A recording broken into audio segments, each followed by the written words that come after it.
What is up, my tricksters? It's your friendly neighborhood Yu-Gi-Oh! Superhero back again. I know it has been a hot minute. This deck has been driving me crazy. I'm sure that the thumbnail gave it all away. You know what I'm going to be showing you guys. I'm going to be showing you an updated version of my Blue Eyes Danger deck. But before we get into that, and before I talk about the frustrations that happen with that, I want to remind you guys, if you want to support this channel, the best two ways that you can do that is with my merch store, my spring store down below. You can get yourself some artwork with Frank's face on it.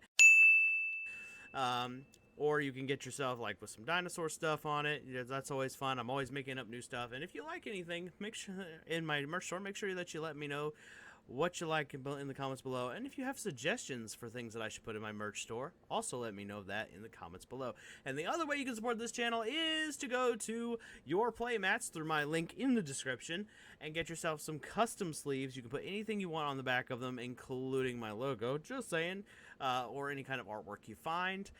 If you go to my Instagram, you're more than welcome to take any artwork that I have created and put anything on the back of that. I will not be offended if there's anything that I have created that you like. Now, let's go over to some replay footage. I want to show you guys the deck in action, and then we will cut to the deck profile where I will show you kind of the final-ish cut of the deck.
And there you have it, guys. That was the replay footage. I hope you guys enjoyed that. I hope you got to see some really cool games. I know that I enjoyed playing a few of those.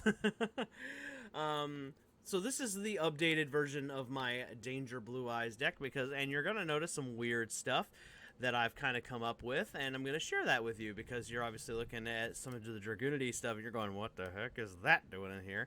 So I'm going to explain it. So the first things first, we got the triple Blue Eyes. Standard, you're not playing a Blue Eyes deck unless you're playing triple Blue Eyes. At least that's what the Blue Eyes community on Facebook tells me, and I do not want to get their wrath, so... Then we got the Blue Eyes alternative. This is debatable. You can play 2 if you want to. Most of the time, I'm fine with 1 because I can recycle it, so that's up to you if you want to play more than that. Danger Bigfoot with the artwork that I like. I like the icy looking one. I don't know why, but I do. And every time I look at this thing, all I can think of is like the ape, the great ape from Dragon Ball. Like the Ozaru forms that the Saiyans take. I don't know why my brain instantly goes to that. It's like, oh, look, monkey. Anyway, then we got Chaos Dragon Levineer, an honorary Blue Eyes if you ask me. Hey, he's a dragon with white scales or white-ish scales. I don't know. I'm kind of colorblind. Literally, that's not a joke. That is my literal reality. Partially colorblind. Fun fact about... Benny Boy here. Then we got double of the Thunderbird. We're bringing the lightning. We're popping back row mostly with this card, and that is the whole point, or we're forcing them to use those cards immediately. And Bigfoot is also a pop, which I really like these cards because they're going to combo with some of our spells. So we can get, we can get more break-evens and less minuses. So that seems like a really good thing to me. Or going plus in some cases. Nessie is to search for the Thunderbird and the Bigfoot, which we go 2 and 2. Mothman is to help cycle us through the deck as fast as possible so we can get to the combo pieces. Chupacabra is the monster reborn of the Danger Engine, and this card is uber important. Like I said, it's to... the dangers are mostly just in here to mitigate cost. What's always been something the Blue Eyes deck has kind of struggled with is mitigating cost. And still maintaining pluses. Now, in the past, we used to do this with, like, Dark Matter Dragon, or with things like Soul Charge. That was one of the really popular ways to use dragons, and especially the Blue Eyes deck back in the day. But today, that's a little different, and if you don't have access to some of the new cards because you haven't gotten to trade for them, or you don't want to buy them, like, I want the Blue Eyes Jet Dragon, I just don't want to spend the, $6 to $10 to get him, so... So I haven't gotten a chance to go to my locals and trade for him yet. So this is what I came up with. Then we got the Dictator of D, because Konami is really bad at naming.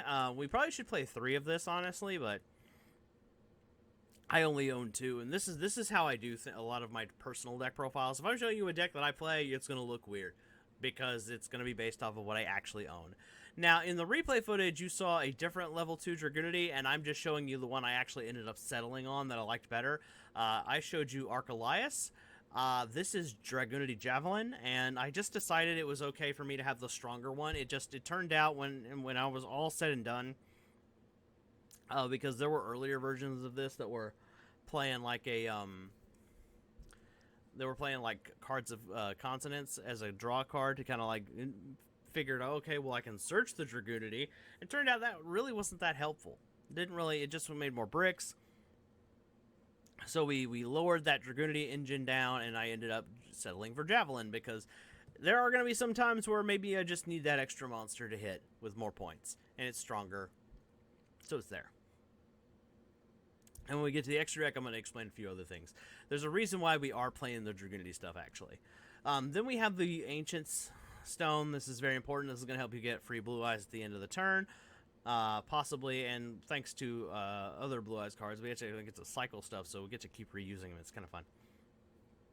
And as you guys saw in the combo pieces, there were some times where the Graveyard effect to add a Blue Eyes back to my hand was actually very crucial, and the reason I won the game, and frustrated a few of the competitive meta players. How I was able to like lose all my resources and then somehow come back out of like from 2 cards. It was kind of funny. Sometimes it'd be like that. And then we got Jet Synchron. It is just a special summonable tuner from the graveyard, so if we draw it, we ditch it, and then we ditch something else and that we can't really use, or we don't, you know what I mean? Preferably something like a white stone so we can actually get something off of that. Like I said, mitigating cost. And then we get a tuner so we can go to our synchros, or another monster go to links. And then we have our white stone, which we actually do want to play 2 of this because this is the card that helps us maintain card advantage or break even in some cases. Like I said, everything is like the dangers are in here to mitigate the cost of cards. White stone kind of serves the same purpose, so we can actually get to our powerful blue eyes monsters. All right, then we got our trade in. This is one of our primary cards. You want to use this with, you know, with either spare of your blue eyes, your white dragons, your Bigfoots, and your Thunderbird, primarily to blow stuff up. Basically, it's like, oh, I dished a Bigfoot, now I get to take one of your cards, or force a negate out. So that's another really fun thing there. Melody, it's the same concept as trade-in. We are mitigating that cost and trying to turn those break-evens, which is what trade-in and Melody typically are, because you're ditching a card and plus the spell itself to get 2 more cards. So it's basically a break-even. Well, with dangers, these things can become pluses, or, you know, and in one way or another. Like if we ditch with Nessie, I get to search another danger. Therefore, making a break-even into a plus. You know, or going plus by minusing the opponent with like Bigfoot and Thunderbird. So, and sometimes it's just you're gonna have to settle for late turn pluses, like with the stones. It is what it is, but that's what the idea here is. The Kamehameha wave of Yu-Gi-Oh! I mean, Dark Ruler no more. I'm starting to see a Dragon Ball Z pattern here. Am I the only one seeing that? Anyway, sorry, sometimes I have to amuse myself. Anyway, Dark Ruler no more, so we can play the game, because we're very much a going second, break the board deck. That's how we're doing things. So between the dangers, being able to bait out negates, and if we draw Dark Ruler no more, I can do some really gnarly stuff, like you saw in the Beat Trooper duels. We can just, like, Dark Ruler their field, and then just do my favorite combo with Track Black and draw a crap ton of monsters. Or draw a crap ton of cards, excuse me. Upstart, because 39 card deck.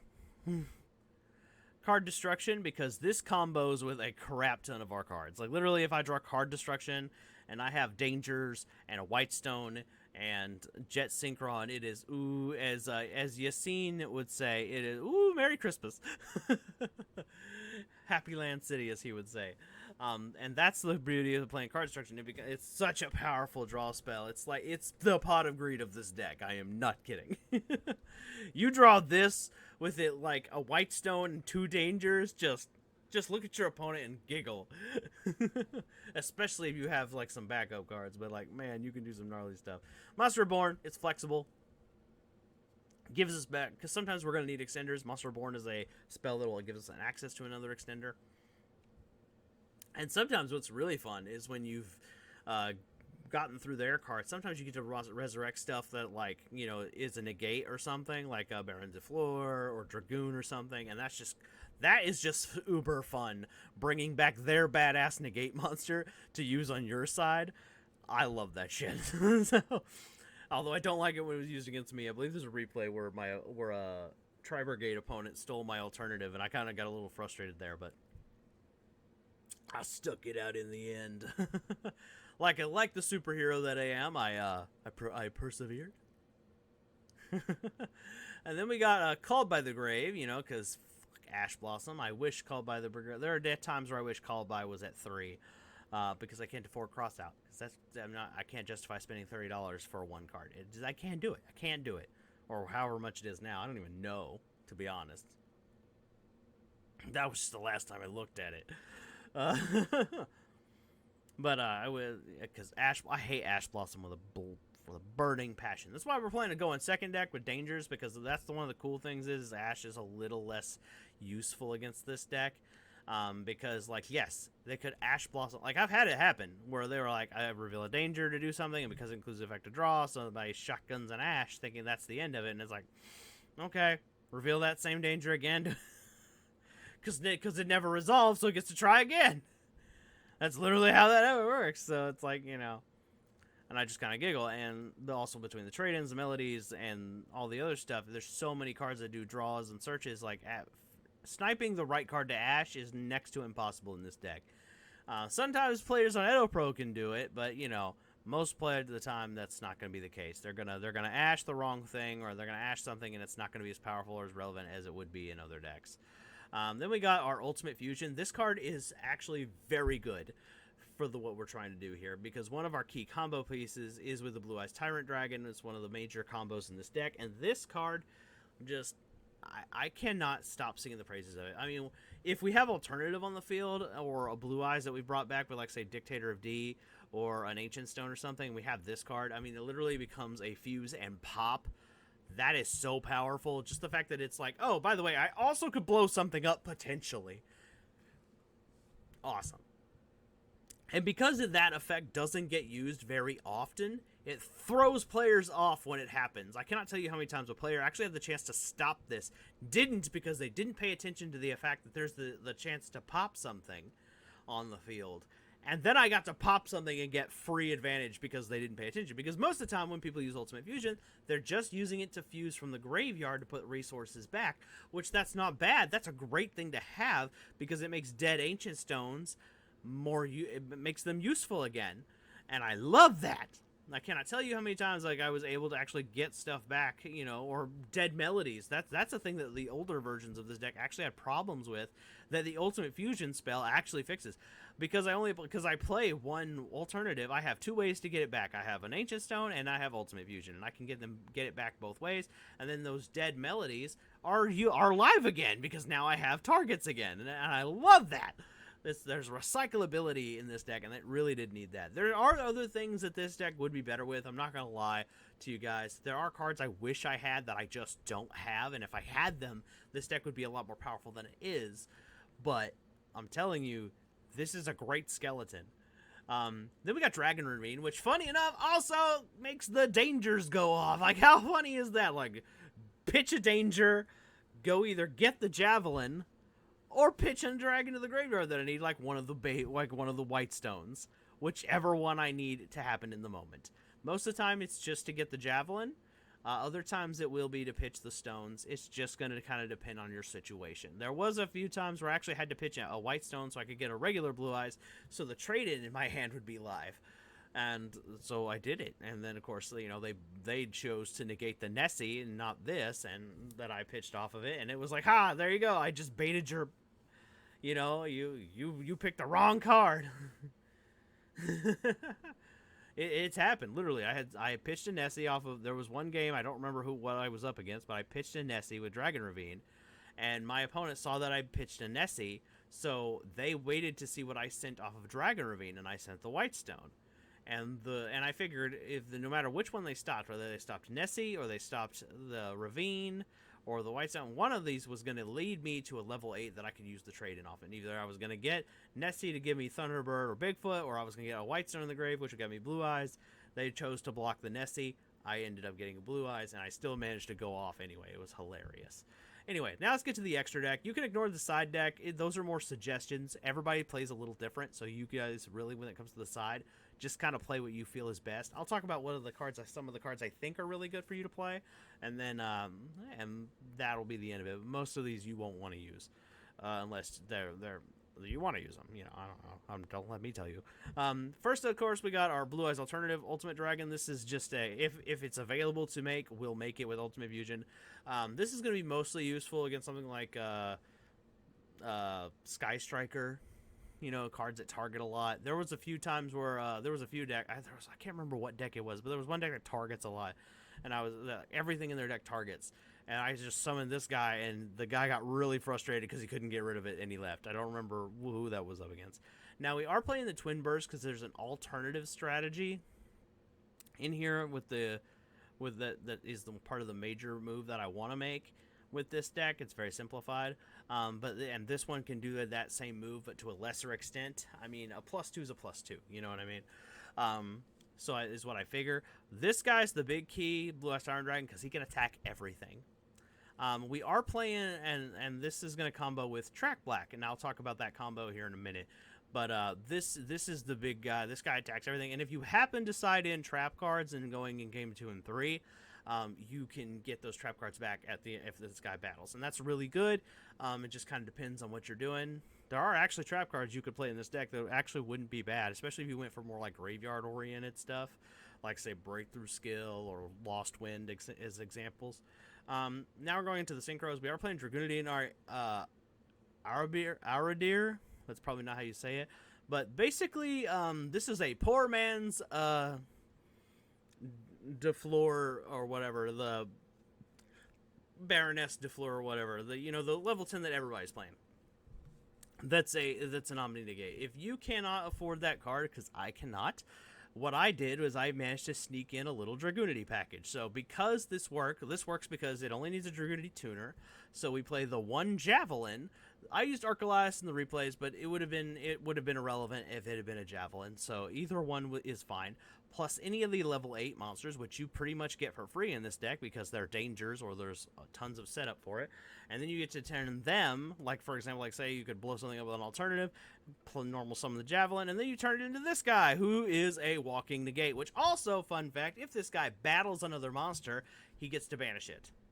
That is so useful. I cannot tell you how many decks that this guy has punched a monster, banished it, and then they were like, oh my god, he banished it, didn't go to the grave? Yeah, it didn't go to the graveyard, it's so good. And then if this guy dies, very much similar to the Ice Dragon, the Ice Jade Dragon that's for the branded Albaz decks, this guy blows up all the back row if he gets destroyed. So your opponent could lose all their spells and traps when he dies if they play him. So that's a really cool little side effect and makes him kind of scary to a lot of decks.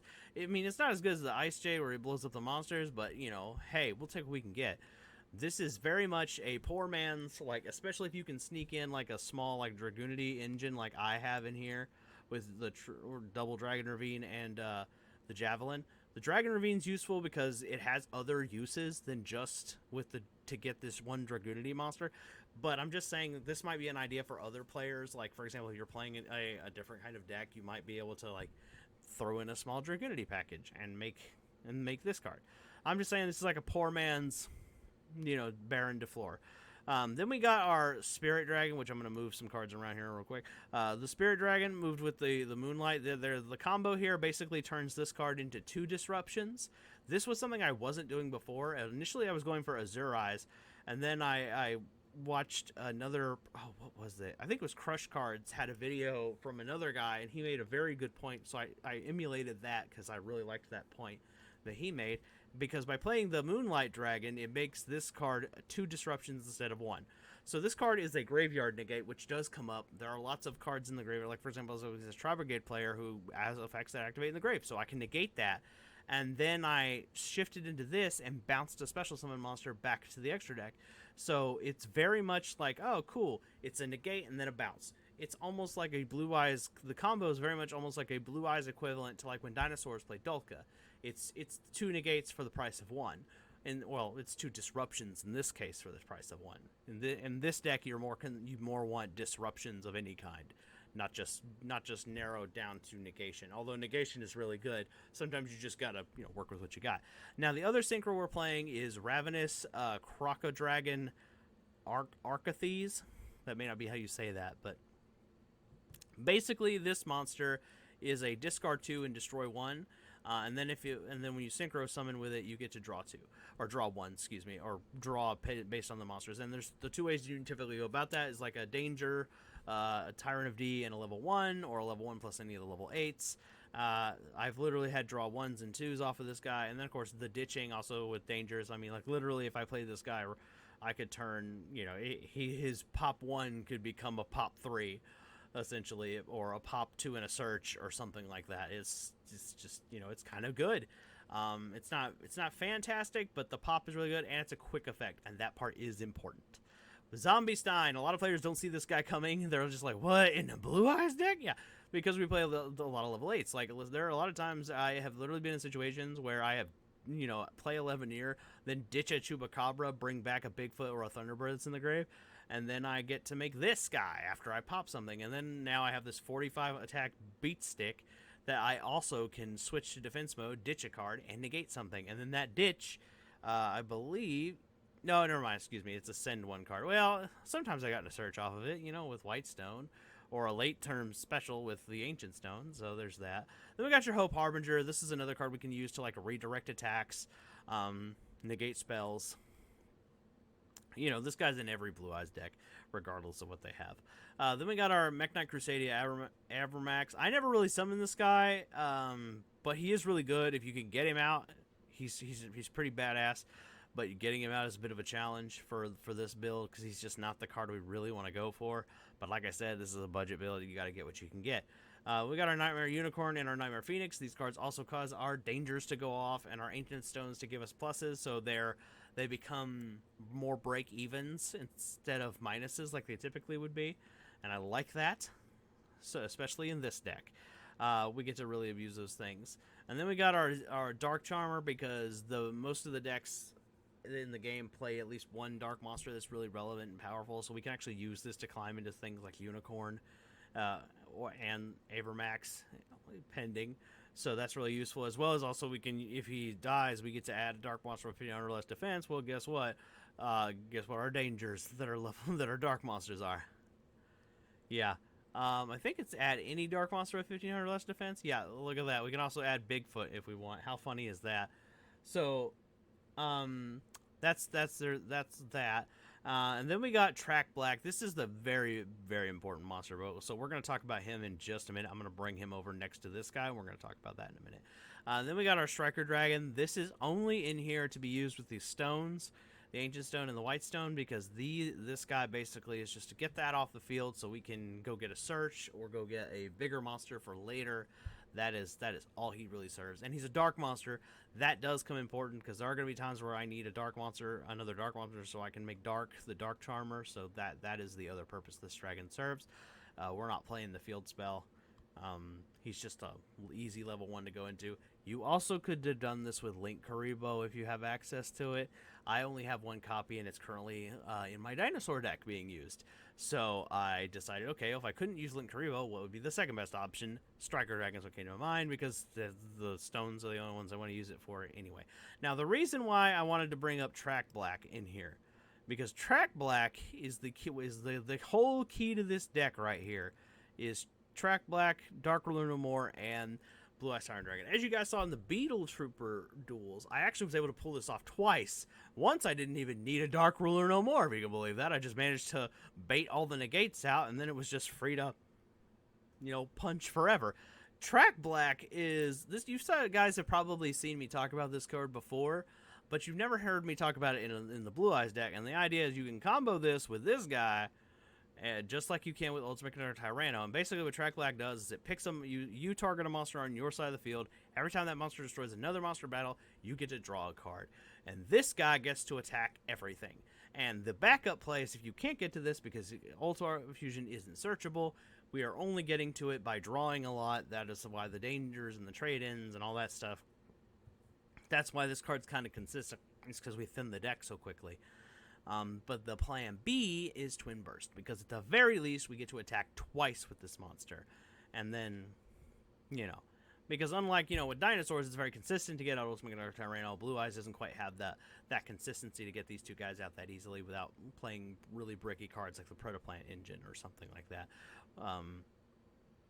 In my experience. So this is actually really useful stuff. As you guys saw, it's a really powerful play if you manage to pull it off. That's it. That's all it is. I'm uber excited about it, and I am going to improve this deck slowly. You are going to see this deck get better over time, because as I get better cards, as I trade for things I plan to trade for a Jet Dragon at some point. And when I do trade for that Blue Eyes Jet Dragon, I'm going to probably go a completely different route, because there were times where I really missed having it, because I think I play tested with it forever ago, but I was like, oh, it's going to be cheap. I'll get it. And then it wasn't cheap, and I couldn't pull it for nothing. So, yeah, well, I mean, it's not uber expensive, but it's like, you know what I mean? Like anytime I don't like spending more than $1 on a single card. I'm the filthy budget player at my locals. Anyway, let's talk about the side real quick, and then we're gonna head out. So the important thing that you should know for your sideboard is, honestly, your opponent is probably going to start making you go for it first once they realize what you're doing. So what I do is, instead of Dark Ruler No More, I put in Skill Drain if I'm forced to go first. And then the skill drain will let me turn off the field, and it's like actually can be a little more lethal, especially if I get the Tyrant Burst out first before I flip the skill drain. And if not, don't worry about it, because these guys are all massive. They're all huge. So you're going to get a chance to just punch over your opponent anyway, because, big monster go smash. And that's funny because also in the synchros we can kind of do that too. Like, for example, Arib here, the Dragon Knight, is 3,300 with a searchable tuner. So there's a chance for us to easily get something. And also, Zombie Sign is 45 even under skill drain. So if worst comes to worst, you can take a Thunderbird, 11 here, or Bigfoot here. You just, work till you get these guys, and then you just... Now I've got the biggest guy with the biggest fist. Because basically once skill drain pops out, it's a fist fight. And, so yeah, I mean, that's literally what Dark Ruler No More and skill drain do. They serve the same purpose. Their purpose is to turn the game from, from a battle of wits and back row and hand trap bullshit to a fist fight, which is what Yu-Gi-Oh was really intended to be, in my opinion. But that's a conversation for another day. The other thing that you probably want to think about siding in here is things like Twin Twisters and maybe Feather Duster, because here's the thing. With Twin Twisters, with Dangers, you're getting searches, you're getting extra pops. You literally a Twin Twister and a Thunderbird is like almost the equivalent to a Harpy's Feather Duster. So you're literally just, it's Pop It City. You know what I mean? The rest of it, whatever you feel like you need is necessary. I mean, I got a few suggestions in here like these guys. There was a few earlier versions where I was main decking Alpha. Alpha's a great for a free summon. That's kind of all it's really good for. It can bait and negate sometimes, but most of the time your opponent is just not going to fall for it. And it didn't come in that handy for me. But that doesn't mean it won't be handy in the future. It just means it doesn't feel like it's that handy right now. But that's another, like I said, another conversation for another day. We're always tinkering. This is what I do. I look at my collection and I go, okay, what can I build out of these scraps that is competent? And I actually managed to build a competent Danger Blue Eyes deck with disruption, negation, with cards that I didn't have to take these from other decks, like, you know what I mean? Because Dragoonity doesn't really need to play two of this.